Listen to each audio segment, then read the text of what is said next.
मन जी, स्वागत है आपका। हाँ मैम, मैंने ना 3 साल से बात करनी है। कर लीजिए मैम बात।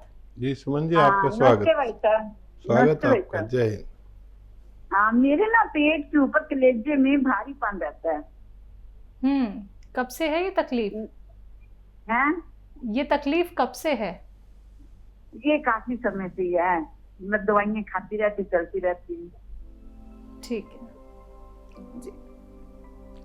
और देखिए, ये तकलीफ अब बहुत आम होती जा रही है कि यहाँ भारीपन रहता है, इधर भारीपन रहता है, और ये तकलीफ होती है हमारे पेट में और लीवर में वर्म की वजह से। तो एक तो अपना पेट सही रखने की कोशिश करें, यानी मोशन आपको रोज़ाना खुल के आना चाहिए। कुछ भी आप ऐसा जानते हैं तो वैसी दवाएं लें। नहीं तो मैं एक नुस्खा अक्सर बताता ही हूँ कि 6-7 चीज़ें का पाउडर बना लें और रोज़ाना आप 1 बार 2 बार इसे खाया करें। और याद रखें कि अगर आपका पेट, लीवर, आंतें, मैदा ये सब सही रहते हैं तो आपको आसानी से कोई बीमारी नहीं होती। ये शुरुआत होती है भारीपन से, और हम इसे अगर इग्नोर कर दें तो ये कोई बड़ा रोग उत्पन्न कर सकती है। तो लिख लीजिए: सौंफ, सौंठ, जीरा, अजवाइन, धनिया और मेथी का दाना। एक बार आराम आराम से बोलता हूँ ताकि लोग लिख सकें। सौंफ, सभी जानते हैं सौंफ क्या है। सौंफ, सौंठ, सौंठ भी अक्सर महिलाएं जानती हैं। सौंफ, सौंठ, जीरा, अजवाइन, धनिया और मेथी का दाना, ये 6 चीज़ें 100-100 ग्राम खरीद कर पाउडर बनाकर रखा करें अपने घर में। ये सारी आपके किचन में ही मिल जाती हैं। और ये दुनिया का अजीब व गरीब नुस्खा है जो आपके पूरे एब्डोमेन का इलाज है, पूरे पेट का, चाहे उसमें लीवर हो, किडनी हो, आंतें हो, मैदा हो, इन सब में फ़ायदा करता है। एक आता है नमक ज़ैतून। ये एक विशेष नमक है दुनिया का जो स्वाद में नमकीन नहीं होता। ये असली खरीदे, नकली भी मिलता है। एक चुटकी नमक ज़ैतून लें, एक चुटकी में जितना आ जाए, और 1 गिलास पानी में मिला दें, और इस पानी से ये 6 चीज़ों का चूरन दिन भर में 1 बार या 2 बार, खाने से पहले भी ले सकते हैं और बाद में भी। तो जिसका ये एब्डोमेन ठीक रहा, पूरा लीवर, आंतें, मैदा, सब कुछ, तो उसका सब कुछ ठीक रहता है। इसमें किडनी के लिए भी बहुत फ़ायदा है, लीवर के लिए बहुत फ़ायदा है, आंतों के लिए, हाजमे के लिए, एसिडिटी के लिए, कब्ज़ के लिए, बवासीर के लिए।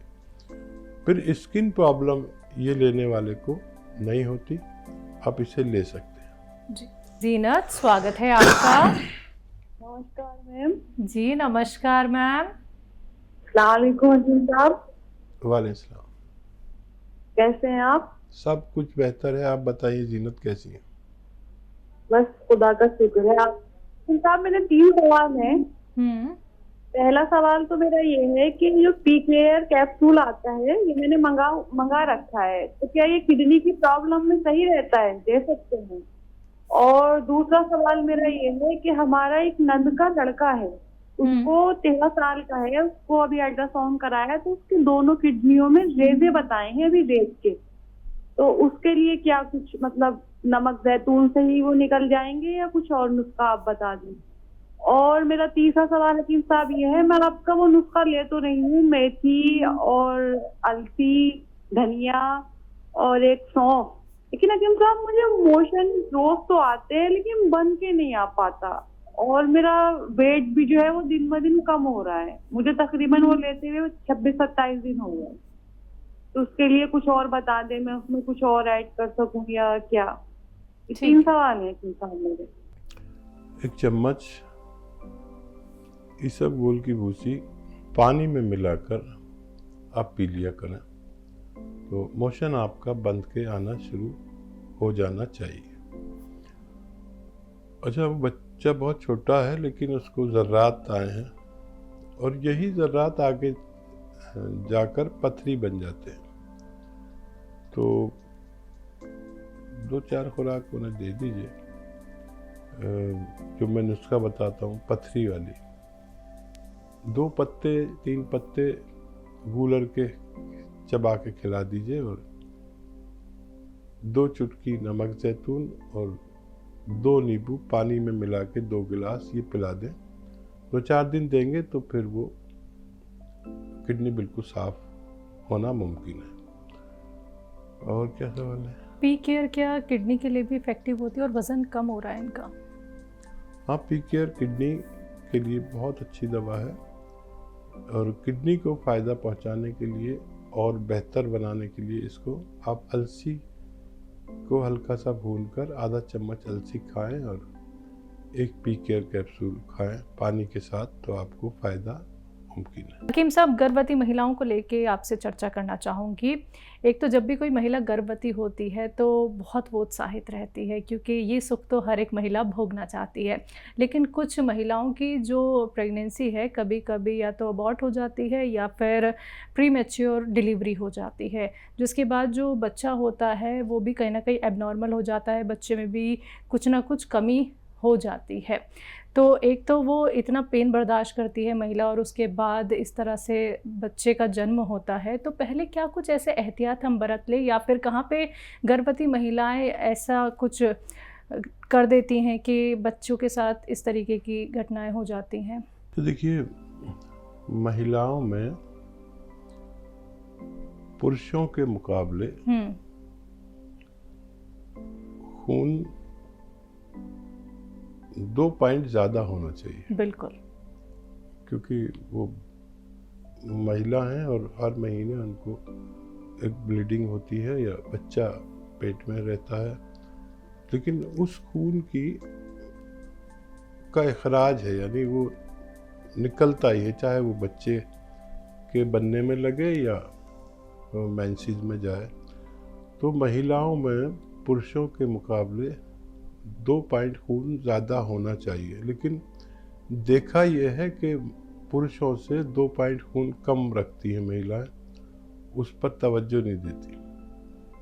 तो एक तो ये कि ये जो फ्रूट होते हैं लाल लाल किस्म के, चाहे वो टमाटर हो, चाहे सेब हो, चुकंदर हो, शलजम हो या पालक हो, ये चीज़ें खूब खानी चाहिए इन्हें, और ज़रूरत पड़े तो मल्टीविटामिन्स भी साथ में लेना चाहिए। खून ज़रूरत के मुताबिक होना ज़रूरी है, ख़ास तौर पर उन महिला में जो गर्भवती है।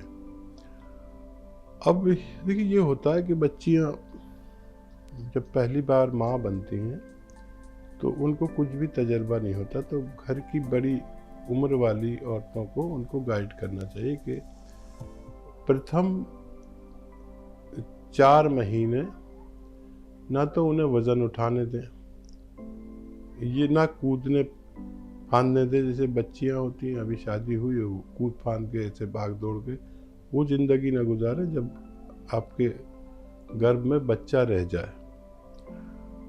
ये एहतियात, और 4 महीने के बाद वो बच्चा पूरा मजबूत और पुख्ता हो जाता है, फिर इतना ख़तरा नहीं रहता। अच्छा, फिर एक ये करें कि कोई भी बच्ची या बच्चा, जब बच्ची गर्भवती हो तो उनकी एक बार जांच ज़रूर करा दें। वैसे तो शहर के लोग तो कराते हैं, गांव वाले इस मामले में पीछे हैं कि कहीं उस गर्भवती महिला को डायबिटीज़ या थायराइड तो नहीं हो गया। और ये एक रिपोर्ट है कि 40% महिलाओं को गर्भ के दौरान एक्सीडेंटल डायबिटीज़ या थायराइड होता है, और जो बच्चा होने के बाद ठीक हो जाता है अपने आप ही। इसे एक्सीडेंटल कहते हैं। तो क्योंकि पूरा जिस्म का निज़ाम यानी सिस्टम बदला है, तो ये भी बदलता है। तो उस सूरत में गर्भवती महिलाओं को अपना डायबिटीज़ या थायराइड का इलाज भी साथ में अपने लेडी डॉक्टर के हवाले से लेते रहें। अगर ये लेंगे तो बच्चे के एबनॉर्मल होने के चांस ख़त्म हो जाते हैं, तो ये ज़रूर करें। फिर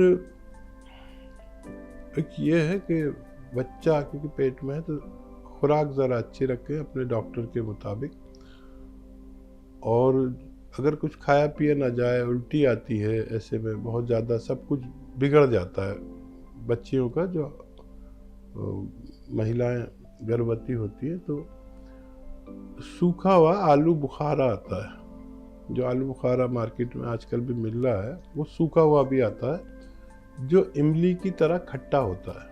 सूखा हुआ आलू बुखारा वो बच्चियों को दे दें, और वो जब कभी उनका दिल घबराए या उल्टी सी आए या कुछ हो तो वो एक मुंह में रख के चूसती रहें तो उल्टी वगैरह रुक जाती है। और ये बच्चे की हेल्थ के लिए, उसकी नशोनुमा के लिए बहुत बेहतर है सूखा हुआ आलू बुखारा। अच्छा, जब वो बच्चा गर्भ में 8 महीने का हो जाए तो इस बच्ची से जो गर्भवती है खूब काम कराए, और इसको अपनी बहू ना समझे, इसको अपनी नौकरानी समझ ले, बुरा नहीं मानना। और जो भी एक नौकरानी काम करती है, झाड़ू पोंछा बर्तन सब कुछ कराइए उनसे। ख़ास तौर पर ज़मीन में बैठकर जो काम होते हैं, आटा गूंदें तो ज़मीन में बैठकर गूंदें, पोंछा लगाएं तो सारा पोंछा लगवाइए, सारे कपड़े ज़मीन में बैठकर धुलवाइए। चाहे आपके घर में मशीन भी हो कपड़े धोने की, लेकिन उससे कहिए आप कपड़े धोइए, थोड़े से ही धुलवाएं। चाहे मैं जानता हूं कि आप किसी को ये बात बुरी भी लग सकती है, लेकिन उस बच्ची के लिए ये बहुत अच्छा है कि वो 8वें महीने में खूब काम करे। इससे 2 बातें होंगी, एक तो वो ऑपरेशन से बच सकती है, नॉर्मल डिलीवरी हो सकती है, क्योंकि बच्चा होने के लिए 4 फिंगर 4 उंगलियों की बराबर वो उसकी ओवरीज में लूज चाहिए। तो ये सब करने से वो 4 फिंगर लूज हो जाती है उसकी ओवरी, और बच्चा बहुत आसानी से नॉर्मल डिलीवरी से हो सकता है। बिल्कुल।